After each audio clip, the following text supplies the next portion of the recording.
آج میں وفات مسیح کے موضوع پر گفتگو کروں گا۔ اس کے پس منظر کے ضمن میں چند باتیں آپ کو بتانا چاہتا ہوں۔ نمبر ایک تو یہ کہ جتنے بھی فتنے اٹھے ہیں امت میں، اور جو اب بھی اٹھ رہے ہیں، وہ سلسلہ ختم ہونے والا تو نہیں ہے۔ سلاسون دجالون کذابون چلتا رہے گا قیامت تک۔ تو ان میں ایک مشترک بات یہ ہوتی ہے کہ وہ کسی ایسے مسئلے کو جس پر کہ موجودۃ الوقت حالات جو ہوتے ہیں ان کے مطابق فضا سازگار ہوتی ہے، اور اس کا کوئی جذباتی پہلو بھی ہوتا ہے، لیکن جو امت کے اجماع کے خلاف ہوتا ہے، اس پر ڈیرا لگاتے ہیں، اس پر گفتگو کرتے ہیں، اس کو لوگوں کے منوا لیتے ہیں۔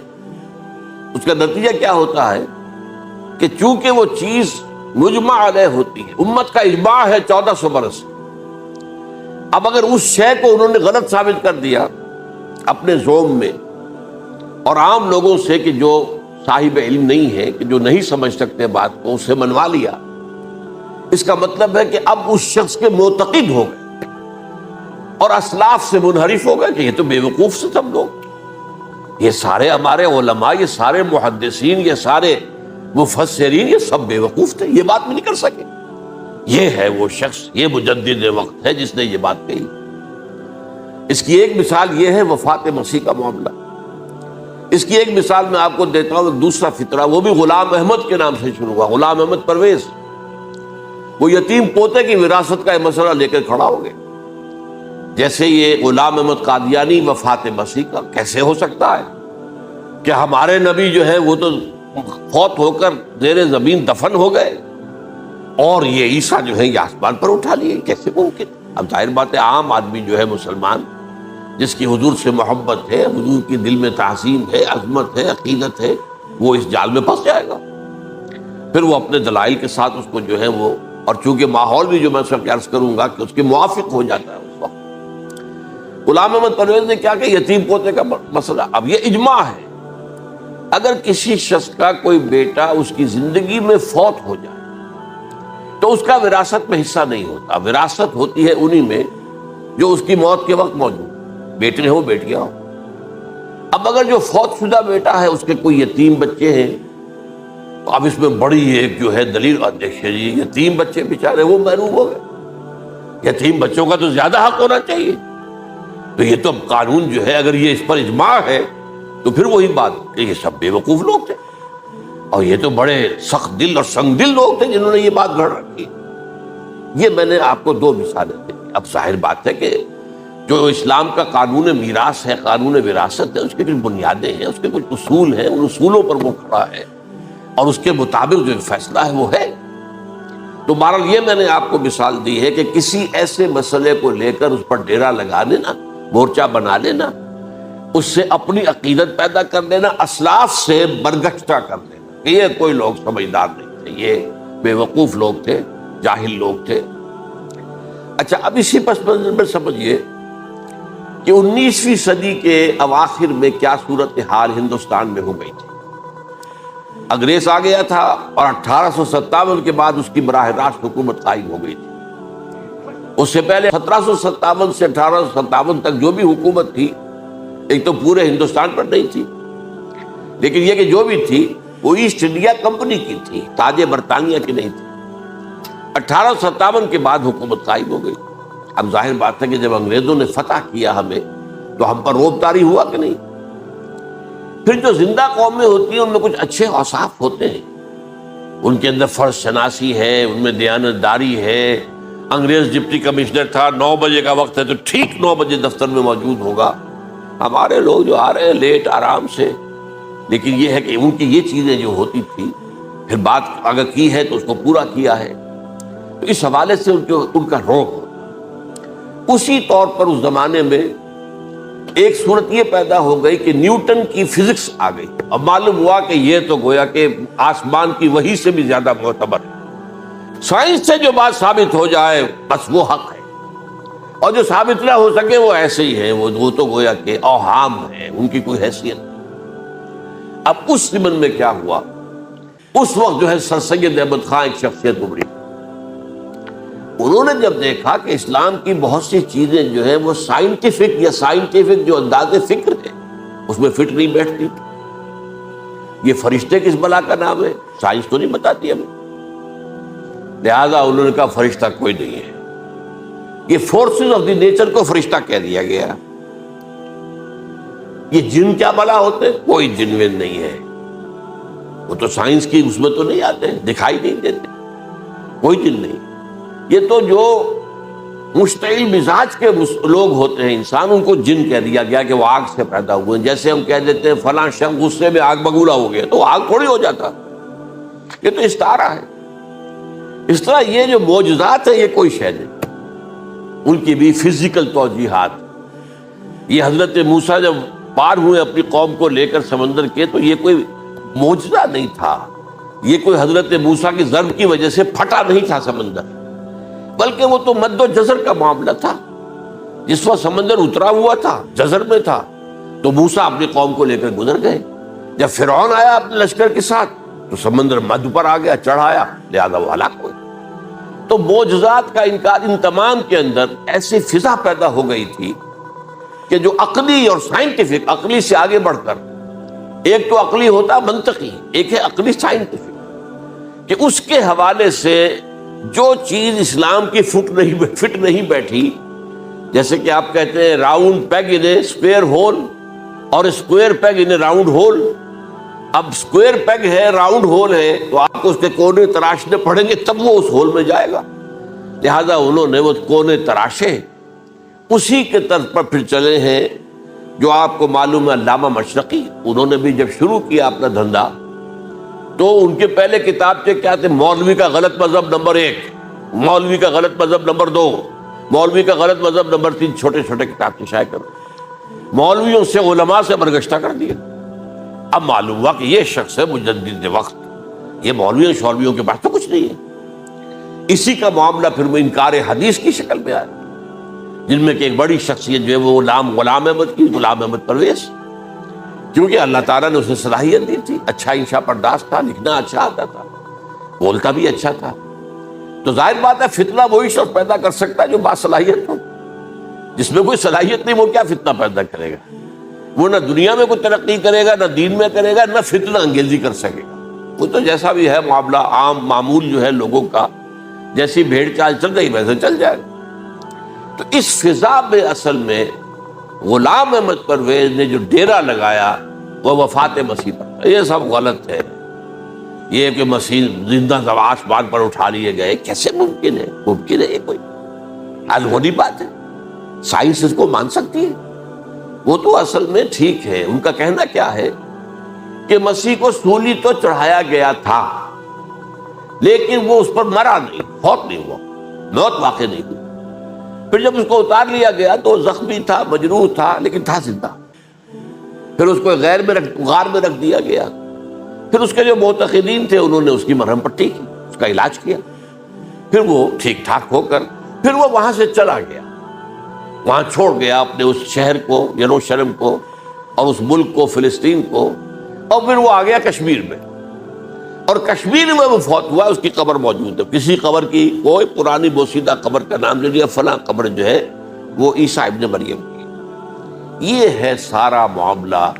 اب ظاہر بات ہے کہ چونکہ ایک انسان کا زندہ آسمان پر اٹھایا جانا، وہ جو سائنسی ذہن ہے وہ اس کو نہیں مانے گا. چاہے قرآن مجید کے اندر تو خرق عادت اور بھی بہت سے ہیں. آخر اصحاب کہف 300 برس تک سوتے نہیں رہے.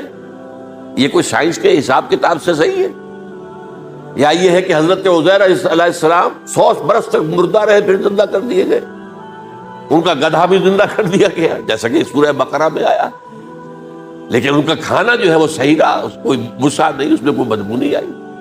تو واقعات ہوتے ہیں ایسے. اللہ تعالیٰ جو چاہے کرے. خرق عادت ٹھیک ہے، فطری قانون جو بھی ہے، جو لاز آف دی نیچر اللہ نے بنائے ہیں اور اس کے مطابق ہی دنیا چل رہی ہے. لیکن اللہ تعالیٰ کے ہاتھ ٹوٹ نہیں گئے، بند نہیں ہو گئے، اختیار ختم نہیں ہو گیا. میں کیا کروں؟ میں تو قانون بنا بیٹھا، اب تو میں کچھ نہیں کر سکتا. میں تو قانون بنا چکا ہوں کہ آگ جلاتی ہے. اب اگر ابراہیم کو آگ میں ڈال دیا تو میں تو نہیں بچا سکتا، اس لیے کہ قانون ہے، وہ میرا بنایا ہوا قانون. لیکن ہم یہ سمجھتے ہیں ہمارا ایمان ہے اللہ تعالیٰ جو ہے وہ قادر مطلق ہے، وہ جب چاہے اپنے ہی بنائے ہوئے کسی قانون کو توڑے. اسی کو کہتے ہیں خرق عادت. خرق کے معنی ہوتا ہے پھاڑ دینا، توڑ دینا. جیسے کہ وہ سورہ کہف میں لفظ آتا ہے کہ وہ حضرت موسیٰ کو جن کے پاس بھیجا گیا تھا بزرگ کے پاس، انہوں نے اس کشتی کا جس میں وہ سوار تھے اس کا ایک تختہ پھاڑ دیا، توڑ دیا، خرقہ. تو خرق عادت، عادت سے مراد کیا؟ عام عادی قانون، laws, physical laws, chemical laws جو بھی دنیا میں چل رہا ہے، بایولوجیکل لاز، ان کو جب چاہے اللہ توڑے اور اپنی خصوصی مشیت کا اس کے اندر اظہار کر دے. اب اس سلسلے میں جو میں نے آیات آپ کو سنائی ہیں اور اسی طرح کی کچھ اور آیات بھی ہیں، ان میں قادیانی نے اور قادیانیوں نے اصل ڈیرا لگایا ہے لفظ وفات پر.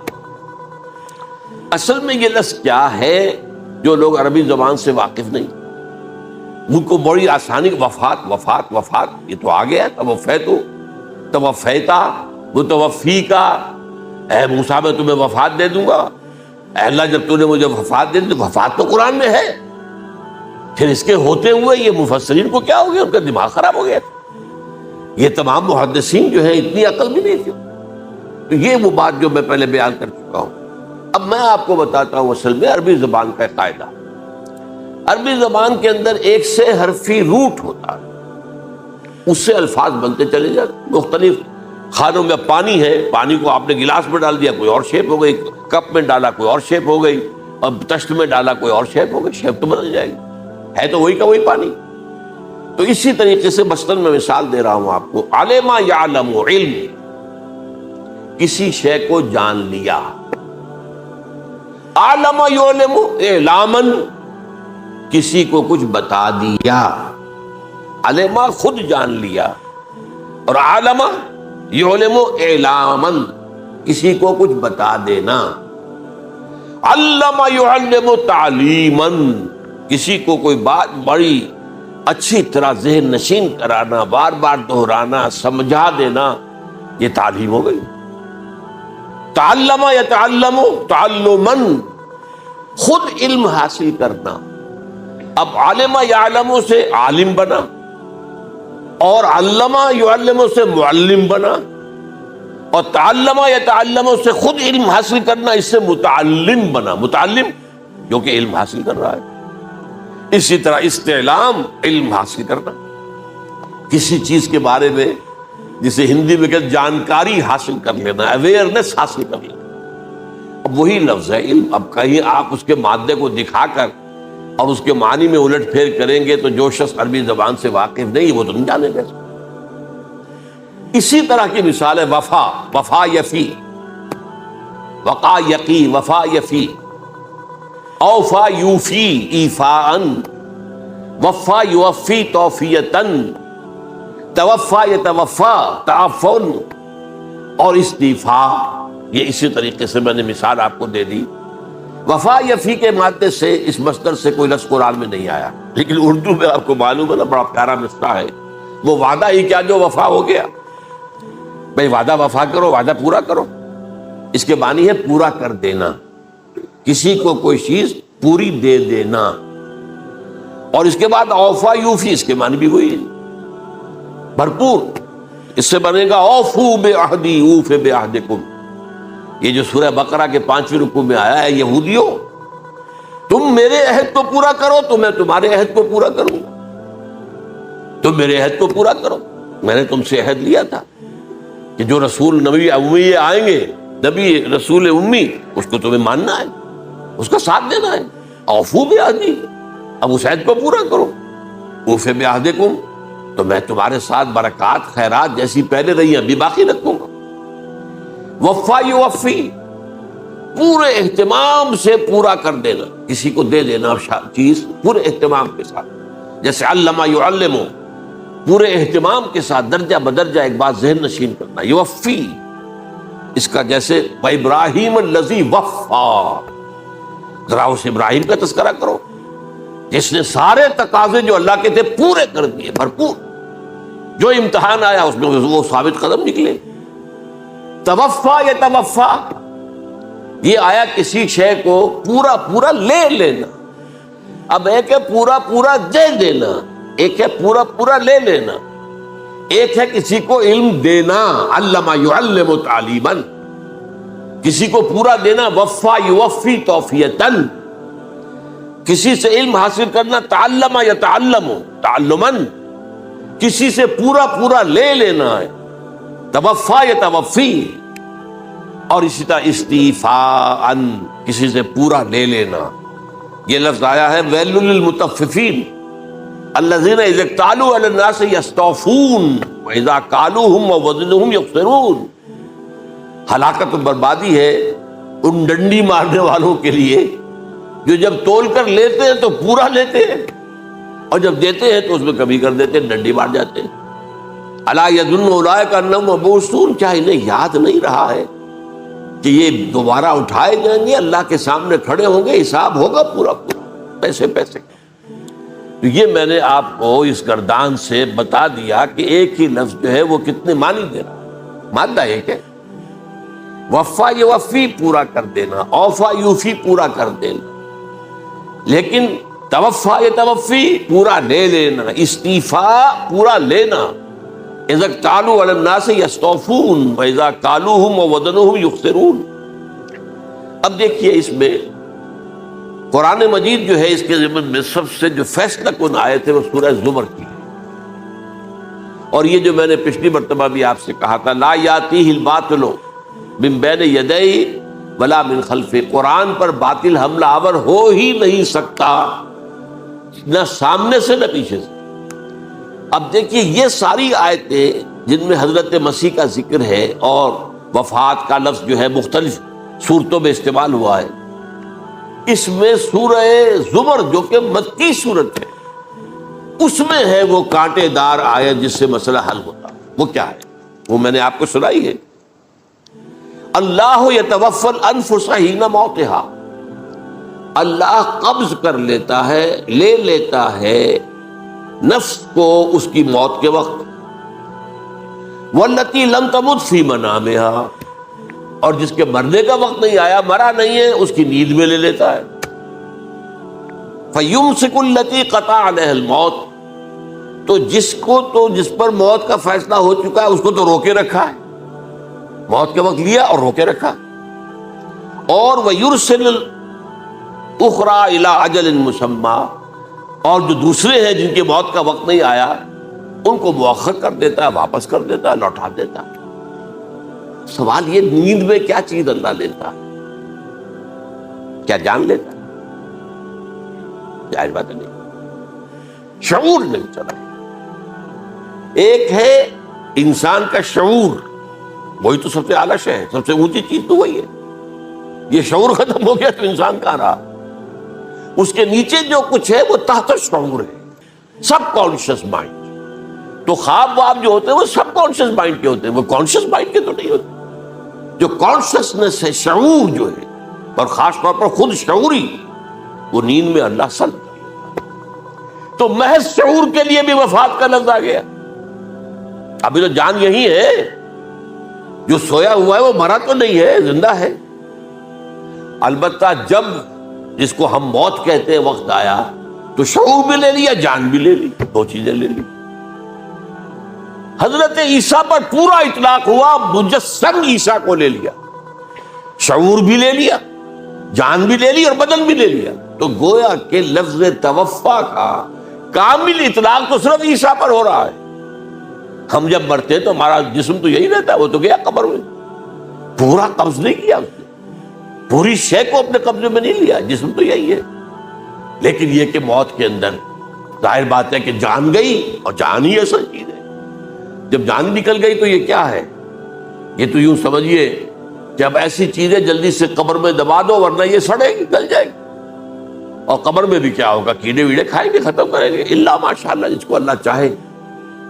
انبیاء کرام اور شہداء کی جسموں کو اللہ تعالیٰ نے محفوظ رکھا ہوا، واللہ عالم۔ تو اس اعتبار سے تو اب توفا، اللہ یتوفی الانفس حین موتہا۔ اب نفس کا لفظ دیکھیے، یہ قرآن مجید میں نہ معلوم کتنے معنی میں آیا۔ ایک تو پورا وجود کسی کا یہ نفس ہے، میرا نفس، نفسی نفسی نفسی، کیا ہوگا جب قیامت کے دن ہم بول رہے ہوں گے؟ اور جو اللہ کے لیے بھی لفظ آ گیا نفس، نفس کے معنی ہم جب بولتے ہیں عام طور پہ تو وہ تو برے سنس میں بولتے ہیں بھائی یہ نفسانی تقاضے ہیں، ان کو ذرا دبا کے رکھیں، لیکن یہ لفظ یحذرکم اللہ نفسہ، اللہ تمہیں ڈراتا ہے اپنے آپ سے، یعنی اللہ اپنی ذات سے ڈراتا ہے کہ وہ جہاں رؤوف اور رحیم ہے وہاں پر وہ عذاب دینے والا بھی ہے، انتقام بھی لیتا ہے، شدید العقاب بھی ہے۔ تو یہ بھی ہو گیا نفس۔ پھر نفس جو ہے ہم اس کو بھی کہہ دیتے ہیں، جو کہ نفس کی ایک کیفیت ہے خاص، نفس لوامہ، نفس امارہ، نفس مطمئنہ، یا ایتھا النفس المطمئنہ ارجعی الی ربک راضیۃ مرضیہ۔ تو یہاں پر کیا ہے؟ نفس سے مراد پہلا جو ٹکڑا ہے اللہ یتوفی الانفس حین موتہا، شعور جو ہے اسے اس پر لفظ نفس کا اطلاق ہوا، اور جب موت ہوتی ہے تو شعور کے ساتھ جان بھی اس کے اندر شامل، وہ نفس کا اطلاق ہو گیا اس پر۔ اور اصل میں لفظ توفا جو ہے اس کا حقیقی مفہوم اگر پورا ہوا ہے اس معنی میں کہ پورا کا پورا لے لینا، تو وہ تو صرف حضرت مسیح علیہ السلام کے بارے میں ہے۔ شعور جمع جان جمع جسم، وہ سب کے سب اللہ تعالیٰ نے۔ تو یہ اصل میں اس آیت کے اوپر جو ان لوگوں نے زور لگایا ہے اس میں اس اعتبار سے کہ یہ لفظ وفات جو ہے اس کے اوپر جو ہے عام طور پر وفات کے معنی ہے موت ہے، حالانکہ قرآن مجید میں موت کا لفظ بھی تو آیا ہے نا، ان موتہا واللتی لم تمت، یہ سارے الفاظ موت کا لفظ بھی تو آتا ہے، لیکن یہ کہ وفات کا لفظ بھی ہے، کوئی شک نہیں ہے، حضور کی وفات ہو گئی، فلاں کی وفات ہو گئی، یہ بھی ہے، لیکن یہ اس کا ایک استعمال ہے۔ وفا یفی، اوفا یوفی، وفا یوفی، توفا و یتوفی، استعفا یستعفی، یہ سارے الفاظ اسی سے وفا کے لفظ سے بن رہے ہیں۔ اب یہ کہ اس کے ضمن میں عقلی بات آپ کے سامنے رکھنا چاہتا ہوں، یہ تو میں نے آپ کے سامنے اس لفظ کے حوالے سے، کیونکہ سارا ڈیرا اس لفظ پر ہے ان کا۔ دیکھیے پہلی بات عقلی طور پر یہ ہے جو قرآن سے ثابت ہے، رسول کبھی قتل نہیں ہو سکتا اور رسول کبھی مغلوب نہیں ہو سکتا۔ اس میں فرق ہے نبی اور رسول کا، نبی قتل ہو سکتا ہے، رسول قتل نہیں ہو سکتا۔ اب یہ علیحدہ بحث ہے، نبی کون ہوتا ہے، رسول کون ہوتا ہے۔ اس میں جو اجماع ہے تمام امت کا وہ کیا ہے کہ رسول خاص ہے، نبی عام۔ نبی بہت آئے ہیں، 1.25 لاکھ آئے ہیں بعض روایات کی روح سے، رسول بہت تھوڑے 313 ہیں۔ قرآن مجید میں یوں سمجھیے کہ 20 کے قریب تو انبیاء کا ذکر ہے، اور 5-7 ہیں جو رسول ہیں۔ حضرت نوح رسول ہیں، آدم تو رسول نہیں تھے، نبی تو تھے۔ حضرت شیس رسول تو نہیں تھے، نبی تو تھے۔ حضرت ادریس رسول تو نہیں تھے، نبی تو تھے۔ نبی تو رسول جو ہے پہلے وہ تو حضرت نوح ہے۔ تو اس طریقے حضرت جو ہود ہیں، پھر حضرت صالح ہے۔ اس حوالے سے نبی اور رسول کے فرق کو سمجھیے تو قرآن کہتا ہے کتب اللہ لاغلبن انا ورسلی، اللہ نے طے کر دیا، لکھ دیا ہے میں اور میرے رسول غالب آ کر رہیں گے، رسول مغلوب نہیں۔ نمبر 2، وَلَقَدْ سَبَقَتْ كَلِمَتُنَا لِعِبَادِنَا الْمُرْسَلِينَ أَنَّهُمْ هُمُ الْمَنْصُورُونَ وَأَنَّ جُنْدَنَا لَهُمُ الْغَالِبُونَ، یہ بات ہمارے طرف سے طے کی جا چکی ہے، پہلے سے طے ہو چکی ہے، پہلے سے معین قانون ہے اپنے ان رسولوں کے بارے میں جنہیں ہم نے بھیجا، رسولوں کے، نبیوں کے بارے میں نہیں، کہ وہی منصور ہوں گے، ان کی مدد کی جائے گی لا محالہ، اور ہمارا جو لشکر ہوگا یعنی رسول کے ساتھ جو لوگ ہوں گے وہ اللہ کا لشکر ہے، وہ حزب اللہ ہے۔ وَأَنَّ جُنْدَنَا لَهُمُ الْغَالِبُونَ، لازماً وہ غالب ہو کر رہیں گے۔ یہ 2 چیزیں جو ہے قرآن مجید کے اندر، یہ 2 آیات نص قطعی ہیں کہ رسول کبھی مغلوب نہیں ہو سکتا، رسول کبھی قتل نہیں ہو سکتا۔ اب عجیب بات دیکھیے سورہ آل عمران میں، کیونکہ حضرت عیسیٰ کے ساتھ حضرت یحییٰ بھی موجود، حضرت یحییٰ حضرت مریم کے خالہ زاد بھائی تھے، حضرت زکریا کے بیٹے تھے۔ سورہ آل عمران اور سورہ مریم دونوں میں آپ دیکھتے ہیں کہ پہلے یحییٰ کا ذکر ہوتا ہے، پھر عیسیٰ کا ذکر ہوتا ہے۔ یہ ہم عصر بھی تھے، لیکن یہ کہ سینئر تھے حضرت یحییٰ، لیکن حضرت یحییٰ کی مدح قرآن کرتے کرتے آخری بات کیا کہتا ہے، نبیم من الصالحین، لفظ رسول نہیں آیا ان کے لیے۔ اور وہیں سائملٹینیس کنٹراسٹ ہے سورہ آل عمران میں حضرت عیسیٰ کے لیے، وہ سارے ان کی مدح، رسولاً الی بنی اسرائیل، وہ رسول تھے اور وہ نبی تھے۔ نبی قتل ہو گئے، ایک آبرو باختہ لڑکی کی فرمائش پر قتل کر دیا۔ ایک ڈانسر، اس پر بادشاہ اس وقت جو تھا، وہ بادشاہ کیا تھا، وہ ایسے بادشاہ ہوتے تھے اس زمانے میں جیسے ہمارے ہاں بھاولپور کے جو ہے نواب ہے، بادشاہ تو انگریز تھا، حکومت تو اس کی تھی، لیکن ایک اٹانومی سی دے رکھی تھی۔ راجے جو ہے، راجا صاحب ہیں، مہاراجا ہیں، یہ راجے مہاراجے اور نواب جو ہوتے تھے یہ ایک اٹانومی تھی، باقی یہ کہ اصل میں تو بادشاہ جو ہے تو انگریز کی تھی۔ تو اسی طرح کی ایک اٹانومی جو ہے حکومت وہاں اس وقت تھی اصل میں رومیوں کی، اس کا گورنر وہاں موجود تھا پائلیٹس پونٹس، لیکن یہ کہ انہوں نے یہودیوں کو ایک مذہبی اٹانومی دے رکھی، چنانچہ ہیڈرن ان کا ادارہ تھا، دارالقضاء، جہاں چوٹی کے ان کے فقہا اور لیڈر جو تھے، ربائی، وہ بیٹھتے تھے اور فیصلے کرتے تھے۔ کسی مذہبی معاملے میں جو فیصلہ وہ کر دیتے تھے، یہ ان میں معاہدہ تھا، وہ فیصلہ جو ہے وہ پھر ایگزیکیوٹ کیا جائے گا، وہ فیصلہ آخری ہوگا ان کا، وہ خود تو سزا نہیں دے سکتے، سزا تو گورنر دے گا، لیکن یہ کہ اگر ہیڈرن جو ہے ان کا جو وہ ہے ادارہ ٹاپ کا، وہ اگر سزا دے دے، سلا دے، تو گورنر کو وہ سزا دینی پڑے گی، یہ ان کا طے تھا۔ تو اس نے حضرت مسیح علیہ السلام کو مرتد قرار دیا، جو ہیڈرن ان کا سب سے اونچا ادارہ تھا۔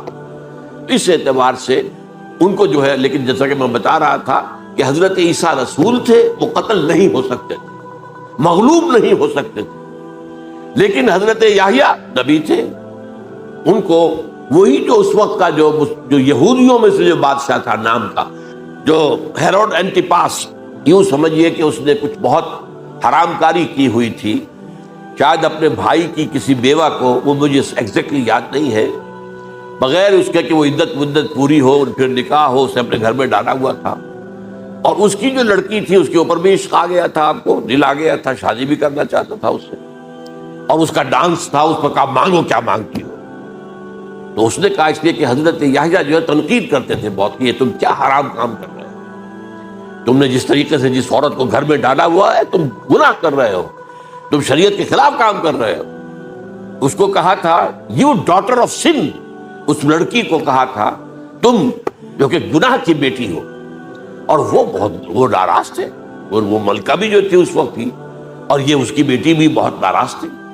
تو انہوں نے کہا، مجھے وعدہ لے لیا کہ دیکھو جو کہہ رہے ہیں، جو مانگوں گی ماننا پڑے گا، ہاں مانگوں گا، مجھے یحییٰ کا سر چاہیے۔ ایک دفعہ تو وہ کانپ گیا، اسے اندیشہ تھا کہ اگر یحییٰ کو میں نے قتل کر دیا تو یہودیوں کے اندر ہو سکتا بغاوت ہو، لیکن پھر اس نے پھر تانا دیا، تم کیسے بادشاہ ہو، اپنا وعدہ پورا نہیں کرتے۔ پھر نے کہا ٹھیک ہے، حکم دیا، اور وہ جیل میں تھے پہلے سے ہی، وہاں گیا اور جو ہے ان کا سر قلم کیا، لا کے پیش کر دیا۔ تو نبی جو ہے ان کی بڑی مدح ہوئی ہے سورہ مریم کے اندر، جب آپ پڑھیں گے تو ان کی شان جو ہے، لیکن نبی تھے، صرف رسول نہیں۔ اور حضرت عیسیٰ رسول تھے، رسول قتل نہیں ہو سکتا، نبی قتل ہو سکتا۔ تو یہ قاعدہ جو ہے وہ بھی قرآن نے اس سائملٹینیس کنٹراسٹ کے حوالے سے سورہ آل عمران میں حضرت یحییٰ اور حضرت عیسیٰ کا تقابل کر کے بتا دیا۔ تو ایک تو بات یہ ہے کہ اس اعتبار سے میں جو آپ کو آیت سنا چکا ہوں، یہ جو جرائم جو ہے سورہ نساء کے اندر یہودیوں کے اللہ تعالیٰ نے بیان کیے ہیں، ان میں سے یہ بھی ہے وَقَوْلُهُمْ إِنَّا قَتَلْنَا الْمَسِيحَ عِيسَى ابْنَ مَرْيَمَ، اور ان کا یہ کہنا کتنا بڑا جرم ہے جو یہ کہہ رہے ہیں ہم نے عیسیٰ ابن مریم کو قتل کر دیا۔ لیکن یہاں ایک عجیب کیفیت ہے، رسول اللہ کے رسول کو، عام طور پر اس کی کنسٹرکشن کو لوگ سمجھے نہیں ہیں، وہ سمجھتے ہیں انہوں نے خود ہی کہا رسول اللہ، انہوں تو رسول اللہ کہتے تو قتل کیسے کرتے؟ یہ اللہ نے کہا، اچھا ان کا کہنا یہ کہ اللہ کے رسول کو قتل کر دیا۔ وَقَوْلُهُمْ إِنَّا قَتَلْنَا الْمَسِيحَ عِيسَى ابْنَ مَرْيَمَ، رسول اللہ، ان کا یہ کہنا کہ ہم نے عیسیٰ ابن مریم کو، مسیح کو قتل کر دیا، وہ اللہ کے رسول کو۔ وَمَا قَتَلُوهُ وَمَا صَلَبُوهُ، انہوں نے نہ اسے قتل کیا، نہ سولی پہ چڑھایا، ولیکن شبہ لہم، بس مشابہت پیدا کر دی گئی ان کے لیے، شبہ میں ڈال دیا گیا ان کو۔ وَإِنَّ الَّذِينَ اخْتَلَفُوا فِيهِ لَفِي شَكٍّ مِّنْهُ، اور جو لوگ اختلاف کر رہے ہیں ان کے بارے میں وہ بس شکوک میں مبتلا ہیں۔ مَا لَهُم بِهِ مِنْ عِلْمٍ، ان کے پاس کوئی علم نہیں ہے، إِلَّا اتِّبَاعَ الظَّنِّ، صرف گمان کی پیروی کر رہے ہیں۔ وَمَا قَتَلُوهُ يَقِينًا، اور ہرگز قتل نہیں۔ یہ کلیئر سورہ نساء کی آیت نمبر 157۔ اب یہاں ایک سوال پیدا ہوتا ہے، پھر کون قتل ہوا؟ واقعہ تو ہوا ہے، سولی کا واقعہ ایک ہسٹوریکل واقعہ ہے، پھر کون صلیب پہ چڑھا؟ حضرت عیسیٰ تو صلیب پر نہیں چڑھ سکتے، اس لیے کہ صلیب کی موت کو سمجھا جاتا تھا بہت ذلت کی موت ہے، بہت حقارت کی موت ہے، بہت ملعون موت ہے۔ تو جب عیسیٰ مغلوب نہیں ہو سکتے تو صلیب پہ کیسے چڑھا دیے جائیں گے؟ قتل ہونا تو بعد میں ہوگا نا، پہلے تو آپ صلیب پر لٹکائیں گے اس کو نا، تب وہ جب مرے گا تو کہیں گے قتل بھی ہو گیا، ہم نے قتل کر دیا۔ صلیب کیا ہوتی تھی یہ معلوم ہے آپ کو؟ ایک لمبی لکڑی، ایک جو ہے ٹرانسفرس آ جائے گی اس کے اوپر، اور اس میں سے یہ ہے کہ اس کے دونوں، ایک شخص کے جو ہے دونوں ہاتھ وہ نیل کر دیے جاتے تھے، یہ جو اوپر جو ہے کراس کا جو نشان ہے وہ کیلیں ٹھوک کر لگا دیے گئے، اور پاؤں دونوں جو ہے وہ پیروں کے اندر کیلیں ٹھوک کر وہ اس لمبی لکڑی کے ساتھ جو نیچے سے آ رہی ہے اس میں لگا دیے۔ اب وہ بلیڈنگ ہو رہی ہے، اس کا جو حال ہے پتلا ہو رہا ہے، رفتہ رفتہ سسک سسک کر مرتا ہے، اسی لیے اسے کہتے ہیں بڑی ملعون موت ہے۔ ایک ہے آپ نے پھانسی دی کسی کو، ایک جھولا جھولتا ہے وہ گیا، ختم ہو گیا۔ آج کل تو کیا ہوتا ہے، کرسی پہ بٹھایا، ذرا کرنٹ چھوڑا اور گئے صاحب، وہ ٹیکا لگایا پتہ ہی نہیں چلا اور پیٹ ٹیکے کے ساتھ آدمی مر گیا۔ یہ بھی ہوتا ہے، لیکن یہ کہ بدترین موت جو ہے صلیب کی موت۔ تو یہ واقعہ تو ہوا ہے صلیب کا، لیکن یہ کہ کون مرا؟ اب دیکھیے عیسائیوں کا کہنا کیا ہے، عیسیٰ صلیب پر چڑھے، وہاں فوت ہو گئے، مر گئے، پھر انہیں نکالا گیا، ایک قبر میں رکھ دیا گیا، لیکن قبر وہ جو تھی اس طرح نہیں تھی زمین میں کھودی ہوئی، بلکہ ایک پہاڑ کے اندر ایک چھوٹا سا کھو تھا، غار سی وہاں رکھ دیا گیا، لیکن وہاں سے وہ زندہ ہو گئے۔ اگلے دن جب لوگ آئے تو دیکھا وہ قبر تو خالی ہے، عیسیٰ کہاں گئے؟ وہ زندہ ہو کر آسمان پر اٹھا دیے گئے، اور آسمان پر جانے سے پہلے وہ اپنے حواریین سے ملے بھی تھے، کہا میں زندہ ہوں۔ یہ ہے ان کا عقیدہ، اور اس کے بعد یہ بھی عقیدہ ہے کہ دوبارہ آئیں گے، قیامت کے قریب آئیں گے، یہ بھی عقیدہ ہے۔ ہمارا عقیدہ کیا ہے؟ نہ سولی پر چڑھے نہ قتل ہوئے، بلکہ اللہ نے انہیں اٹھا لیا، بل رفعہ اللہ الیہ، اللہ تعالیٰ نے انہیں اٹھا لیا، جیسے کہ آتا قرآن میں، یا عیسیٰ انی متوفیک ورافعک الیہ، اے عیسیٰ میں تمہیں قبض کر لوں گا، قبضے میں اپنے لے لوں گا اور اپنی طرف اٹھا دوں گا، رافعک الیہ، یہ قرآن مجید کا قول ہے۔ البتہ یہ ہمارا بھی عقیدہ ہے کہ وہ دوبارہ آئیں گے، وَإِنَّهُ لَعِلْمٌ لِلسَّاعَةِ، وہ قیامت کی ایک عظیم ترین نشانی ہوں گے کہ جب وہ آئیں گے، اور اس کے بعد جو ہے یا جو اینٹی کرائسٹ ہوگا، کہ جو کہ جھوٹا عیسیٰ ہوگا، جھوٹا دعویٰ کرے گا، جسے کہ مسیح الدجال کہا گیا، اس کے ساتھ مقابلہ ہوگا، اسے قتل کرے گا، اور تمام یہودی اس کے بعد قتل ہو جائیں گے، جو بھی اس وقت تک کفر پر قائم رہے گی۔ اگر ان میں سے کوئی اس وقت حضرت عیسیٰ پر ایمان لے آئے تو وہ شاید بن جائے۔ بہرحال یہ ہے یہود، ان کا جو ہے قادیانیوں کا وہ عقیدہ کیا ہے، سولی پر تو چڑھا، گویا کہ ذلت والی بات تو ہو گئی، مغلوب تو ہو گیا، قرآن کی نفی اس پہلے کیوں، وما صلبوہ وما قتلوہ، تو گویا کہ سولی پر چڑھ گیا تو وہ بدترین جو ہے تکلیف، مصیبت، مشقت وہ ساری تو آ گئی، مغلوبیت تو آ گئی، لیکن یہ کہ اس کے بعد کہتے ہیں مرا نہیں، وہ ابھی وہ سسک ہی رہا تھا کہ اتار دیا گیا۔ اس کے بعد اس کے جو شاگرد تھے، حواری تھے، انہوں نے مرہم پٹیاں کی، پھر وہ ٹھیک ہو کر چلا گیا کہیں اور، ہجرت کر گیا اپنی قوم سے جو ان کے خیال میں کشمیر ہے، اور یہاں آ کر وہ اپنی طبی موت مر گیا۔ بات اللہ ختم ہوا بات۔ ہم کیا کہیں؟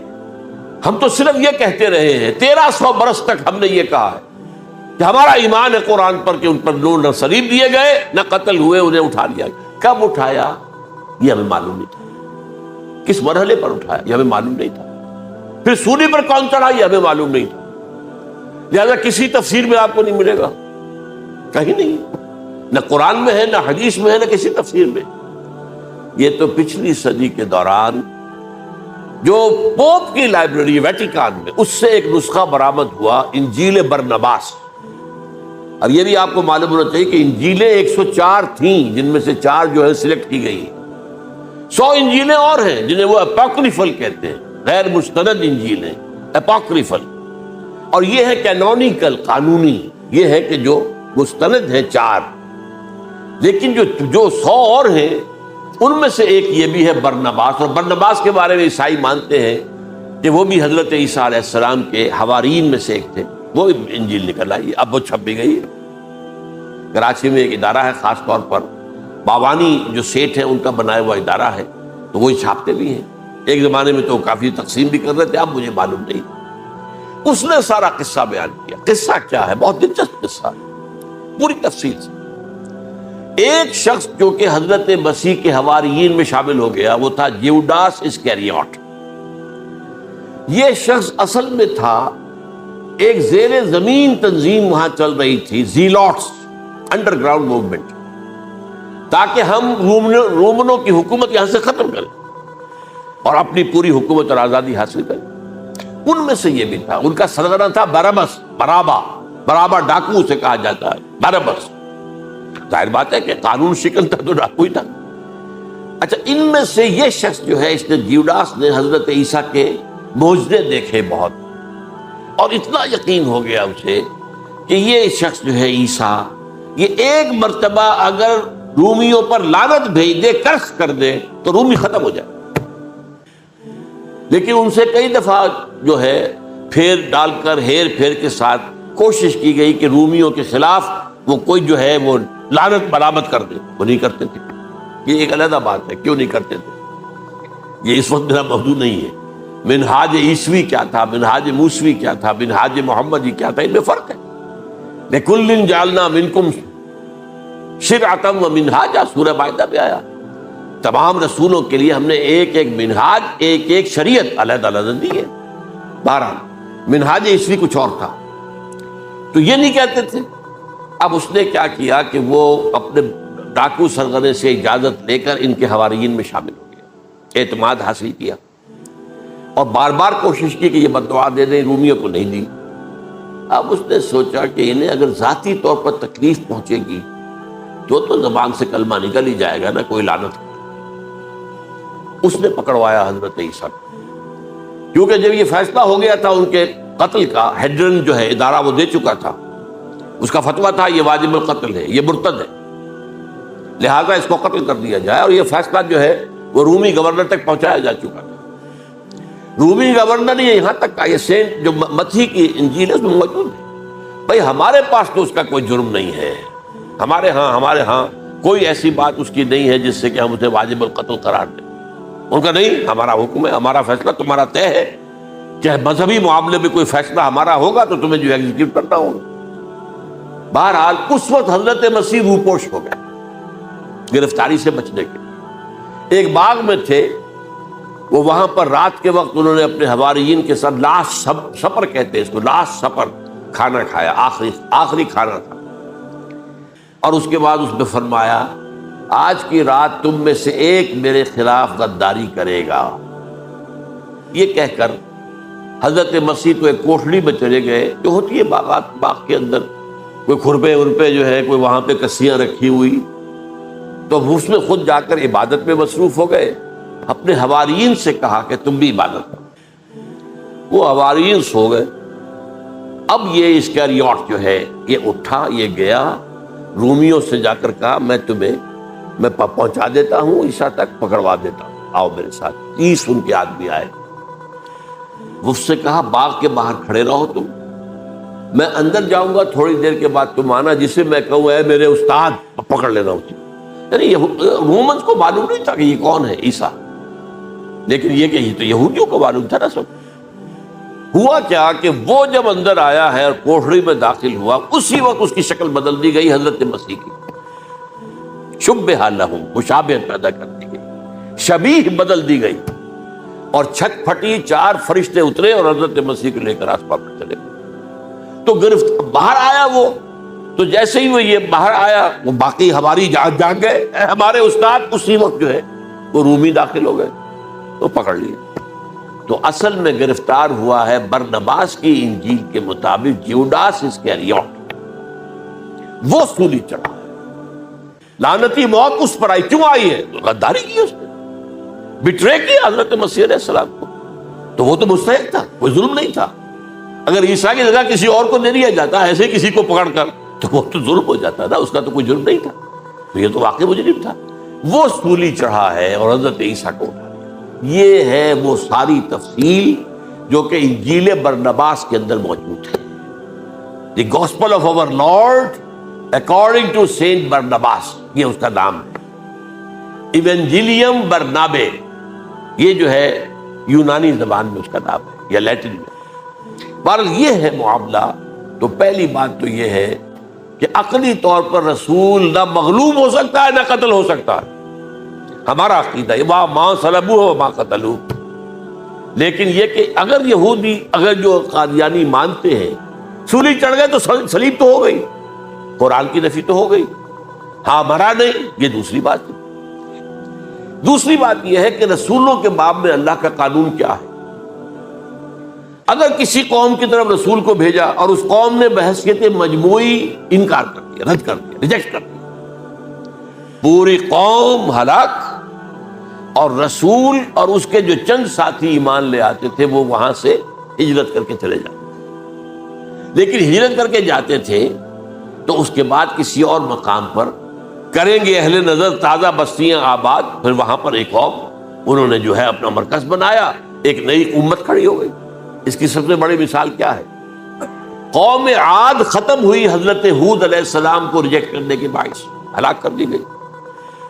حضرت ہود علیہ السلام اپنے ساتھیوں کو لے کر، یہ قوم عاد تھی عرب کا جزیرہ نما عرب کے جنوبی علاقے کے اندر، جو اب صحرا ہے، بہت بدترین صحرا، الربع الخالی جسے کہتے ہیں، خالی ہے، وہاں کوئی زندگی کے آثار ہے ہی نہیں، نہ کوئی پتیاں ہیں، نہ کوئی گھاس ہے، نہ کوئی انسان ہے، نہ کوئی حیوان، کچھ نہیں۔ الربع الخالی، بدترین صحرا۔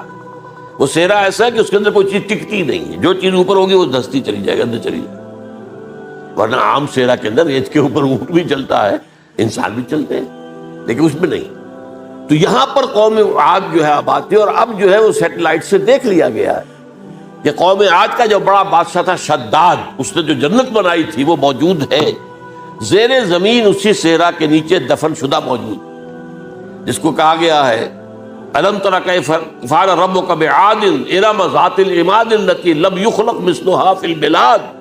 ایسے ایسے ستونوں والا جیسے پہلے کبھی پہلے دنیا میں بنے ہی نہیں تھے۔ وہ قوم عاد تھی، بڑی زبردست قوم تھی، قوم جبارین، لیکن یہ کہ اس کے بعد ہلاک ہو گئی۔ اب حضرت ہود اپنے مسلمان ساتھیوں کو لے کر نکل گئے جزیرہ نما عرب کے مغربی کونے میں جا کر، شمال مغربی کونے میں آباد ہو گئے۔ وہاں ایک نئی قوم پیدا ہوئی، سمود۔ اب یہ اسلامی بستی بن گئی، لیکن اس کے اندر بھی پھر بعد میں زوال آیا، پھر وہاں نبی بھی آئے، لیکن اس کے بعد یہ کہ آخری رسول بھیجے گئے حضرت صالح، اور وہ بھی ہلاک ہوئے کیونکہ حضرت صالح کو انہوں نے رد کر دیا۔ تو یہ میں نے مثال دی ہے آپ کو کہ رسول جو ہے وہ وہاں سے اگر ہجرت کرتا ہے تو ہجرت کر کے وہ یہ نہیں جان بچا کے جا کے گمنامی میں کہیں مر گیا، وہ تو جا کر اپنے ساتھیوں کو لے کر جائے گا، اور جا کر جو ہے وہاں پر جو ہے ایک نئی جگہ پر آباد ہوگا، ایک نئی تہذیب ابھرے گی۔ تو یہ تو نہیں ہوا، یہ گمنام ہو کر آ کر کشمیر میں مر گیا تو اس کی کیا حیثیت ہوئی؟ حضرت عیسیٰ علیہ السلام یا تو اگر ہجرت کرتے، یا جب انہیں معلوم ہو گیا تھا کہ میرے قتل کا فتویٰ ہو گیا ہے، تو آپ وہاں سے ہجرت کر سکتے تھے، لیکن اپنے ساتھیوں کو تو لے کر جاتے نا، اپنے حواریین کو لے کر جاتے، اور کہتے ہیں 12 حواریین کے علاوہ اور بھی کوئی 70 کے قریب لوگ تھے جو ان پر ایمان لائے تھے، ان کو لے کر جاتے، کسی جگہ جا کر آپ آباد ہوتے، وہاں ایک نئی جو ہے بستی بنتی، وہاں مسلمانوں کی ایک آبادی ہوتی۔ تو ان میں سے کوئی شے بھی نہیں ہوئی، بات ہی ختم ہوئی۔ لہذا عقلی طور پر بھی یہ بات ثابت نہیں ہو سکتی، خلاف عقل ہے، قرآن کے اصولوں کے خلاف، کہ وہ پھولی چڑھے ہوں لیکن مرے نہ ہو، پھر اتر گئے تو مرم پٹی کر دی۔ اچھا، کیا رومنوں کو اور یہودیوں کو پتہ نہیں چلا کہ مریم پٹی ہو رہی ہے اس کی اور عیسیٰ مرا نہیں ہے؟ اگر ان کے پتہ چل جاتا تو کیا وہ چھوڑ دیں؟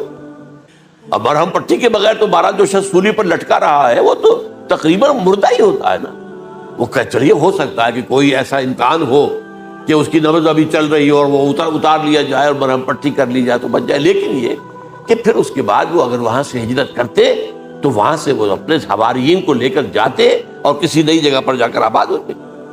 ان دونوں اعتبارات سے یہ بات ناقابل قبول ہے، ناقابل یقین۔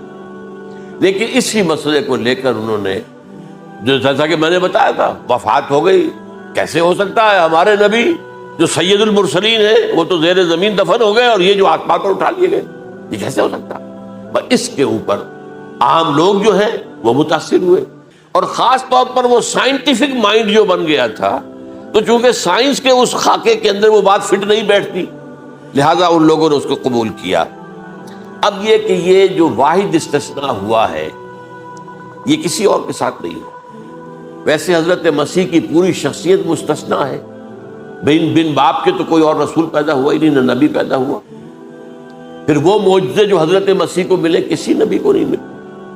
حضرت صالح کو ایک ہی معجزہ ملا تھا نا ایسا کہ لوگوں نے کہا کہ تم یہ اس چٹان میں سے ابھی ایک گابن اونٹنی برآمد کر کے دکھا دو، وہ دکھا دی گئی، پھر ہلاک کر دیے گئے۔ لیکن جو اور معجزے حضرت مسیح کو دکھائے وہ بچپن میں بولے ہیں، گود میں تھے یا پنگھوڑے میں تھے، بولے ہیں انی عبد اللہ آتانی الکتاب وجعلنی نبیا۔ یہ بات نہ ہوتی تو حضرت مریم کے کیا حشر کرتی قوم کہ تمہاری بغیر شادی کے یہ کہاں سے لے آئی ہو تم، یہ تو ولد الزنا ہے۔ تو یہ سارا معاملہ جو ہے حضرت عیسیٰ بولے ہیں وہاں پہ، خود وہ بچہ بولا۔ اب اس کے بعد بولنے کی لوگوں کے اندر کیا گنجائش تھی؟ زندہ کو مردہ کر دینا، ثم بإذن اللہ، مردہ زندہ ہو گیا۔ اور تخلیق حیات، ایک پرندہ بنانا گارے کا، پھونک مارنا اور اڑتا ہوا پرندہ بن جائے، ایک کوڑی کے جسم پر ہاتھ پھیرنا اور کوڑ ختم، ایک مادرزاد اندھے کی آنکھوں پر ہاتھ پھیرنا اور بینائی آ گئی۔ یہ سارے معجزات، مستثنیٰ شخصیت، ان کا یہ استثناء کیوں کیا گیا؟ یہ بڑی تلخ بات ہے، یہ یاد کر لیجیے، کیونکہ یا تو قوم اسی وقت ہلاک کر دی جاتی جیسا کہ ہوا قوم نوح، قوم ہود، قوم عاد، قوم سمود، قوم شعیب، یہ ہوا کہ نہیں ہوا؟ اور سدوم اور عمورہ کی بستیاں جہاں حضرت لوط بھیجے گئے، اور آل فرعون جو ہلاک کیے گئے، یا تو پوری قوم ہلاک کی جاتی؟ نہیں، یہ یوں سمجھیے کہ اس پورے معاملے کو درمیان میں سے ایک وقفہ دے دیا گیا، حضرت عیسیٰ کو اٹھا لیا گیا، اور حضرت عیسیٰ دوبارہ آئیں گے۔ یہ کیوں کیا؟ اب اس میں بڑی تلخ بات آپ سے کہہ رہا ہوں، یہ آپ کے لیے قبول کرنا آسان نہیں، حلق سے نیچے اٹھنے کی مشکل سے۔ اس قوم کو زندہ رکھا گیا ہے جو ملعون اور مغضوب علیہم قوم ہے۔ سب سورہ فاتحہ میں مفسرین لکھتے ہیں ضالین، یہ نصارہ ہیں، اور مغضوب علیہم یہ یہودی ہیں۔ اور قرآن کہتا ہے لعن الذین کفروا من اہل الکتاب علی لسان داؤد عیسی ابن مریم، لعنت کی گئی ایک ملعون اور مغضوب قوم کے ہاتھوں آخری امت محمد، اور اس کا بھی بہترین حصہ، اس پر عذاب ان کے ہاتھوں آئے، عربوں پر عذاب یہودیوں کے ہاتھوں، اس لیے ان کو بچایا گیا۔ یہ میں نے کئی دفعہ واقعہ سنایا، مولانا اصلاحی صاحب بتایا کرتے تھے، کیونکہ وہ راجپوت تھے، یو پی کے راجپوت مشرقی حصے کے، کہ ہمارے ہاں کوئی نوجوان اگر کوئی بڑی گری ہوئی حرکت کرتا تھا تو اس کے سر پر چمار کے ذریعے، چمار کے ہاتھوں جوتا لگوایا جاتا۔ اگر راجپوت کے سر پر راجپوت کا جوتا گرا تو چلو تکلیف تو ہوئی، لیکن یہ کہ راجپوت کا جوتا گرا ہے نا، پڑا ہے، لیکن راجپوت کے سر پر چمار کا جوتا، جس کو آپ انگریزی میں کہتے ہیں to add insult to injury, تو تکلیف بھی ہے جوتا کھانے کی اور انسلٹ ہے کہ ایک چمار مار رہا۔ یہ امت سب سے خیر امت ہے، کنتم خیر امت اخرجت للناس۔ اس کے لیے عذاب بھی بدترین آئے گا، اور کن پر آئے گا؟ اس امت کا جو اصل نیوکلیس ہے عرب، جس کے بارے میں حضور کی حدیث موجود ہے ویل للعرب، عرب کے لیے بہت بڑی ہلاکت۔ اور آج ہماری نظر میں آ رہا ہے وہ ملعون اور مغضوب علیہم قوم، ان کے سینے کے اندر خنجر کی طرح بھونکی گئی ہے، اور 30 کروڑ کے قریب عرب بے حمیتی، بے غیرتی، بزدلی، کمزوری، ذلت، مسکرت کی مثال بنے ہوئے۔ کوئی بول سکتا ہے اس اسرائیل کے خلاف؟ کو بول سکتا ہے؟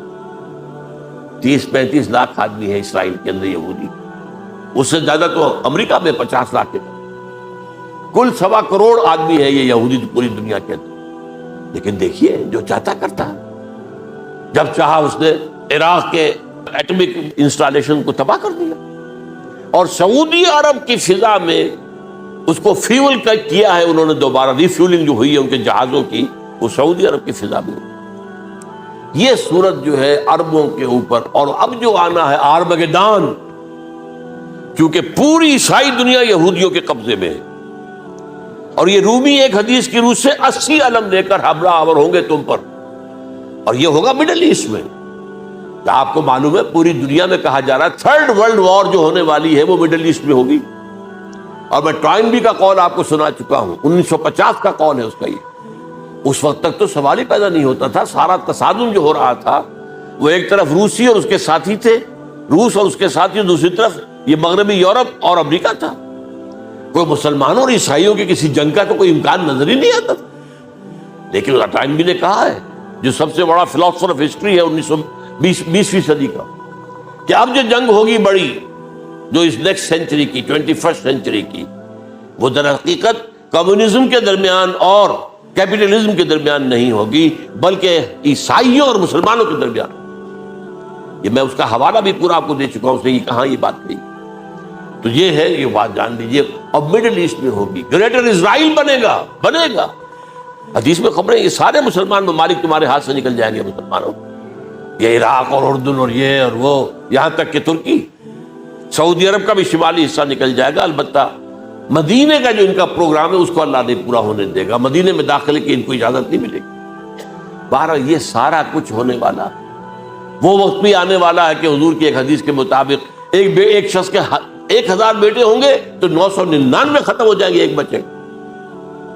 یہ وقت بھی آنے والا ہے کہ حضور فرماتے ہیں اتنی بڑی جنگ ہوگی، اتنی خوریزی ہوگی کہ پوری زمین اٹ جائے گی لاشوں سے۔